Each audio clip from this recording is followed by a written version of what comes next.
Now, let me suggest to you, and some will disagree with me, and that's okay too, but let me suggest to you that what happened on November 8th, Trump's victory, was not a victory for Trump or his ideology. It was a gross political failure of the Democratic Party.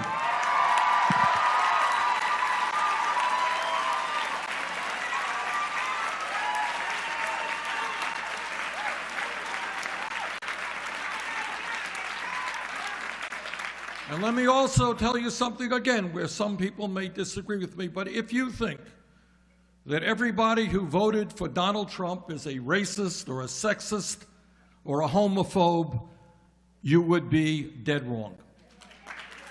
Many of those folks, and I met them all over this country, are hardworking, decent people.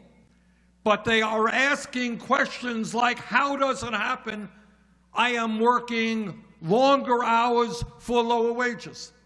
How does it happen that almost all of the new income and wealth in this country is going to the top 1%? How does it happen that as a single mother, I cannot afford childcare for my baby? How does it happen that my kids will in all likelihood have a lower standard of living than I will, and they're leaving school deeply in debt? How does it happen that I'm working for $9 an hour and nobody gives a damn about whether or not I could put food on the table or pay my rent? How does it happen that the crooks on Wall Street destroy the economy, yet kids who smoke marijuana get prosecuted, but the CEOs on Wall Street who destroy the lives of millions of people, not one prosecution of a Wall Street executive? How does that happen? And Trump comes along, and Trump is, among many other qualities, a pathological liar. Somebody who, frankly, has no ideology at all. Tomorrow he may come out for a single-payer health care for all program. I don't know. He doesn't believe anything. It's just what sounds right at the moment. By the end of the day, he will change that point of view. But the point that I want to make about Trump and what he did, if you listen carefully to what he said, I, Donald Trump, I'm going to take on the establishment. Now, you and I know that that was a lie. You don't take on the establishment by appointing billionaire after billionaire to your cabinet. You don't take on the establishment by lying to the American people when during your campaign you said that you would not cut Social Security, Medicare, and Medicaid, but the day after the election, you forgot to send out the tweet that said you would keep that promise.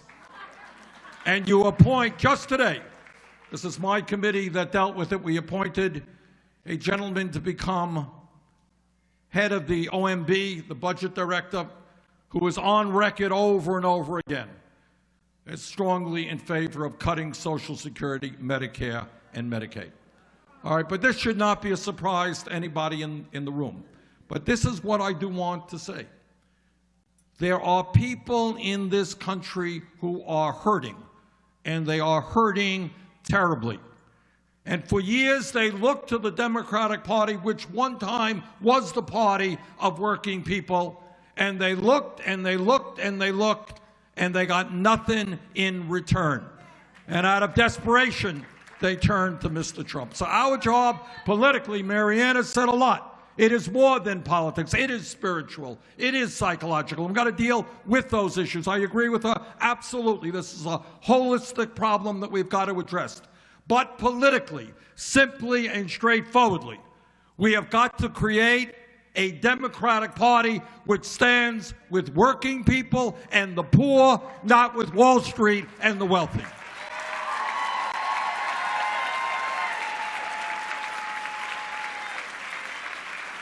And right now, we're in the middle of that fight, taking on the Democratic establishment. Some of you may know I'm supporting Keith Ellison to become the next chair of the DNC. And he's running into tremendous opposition.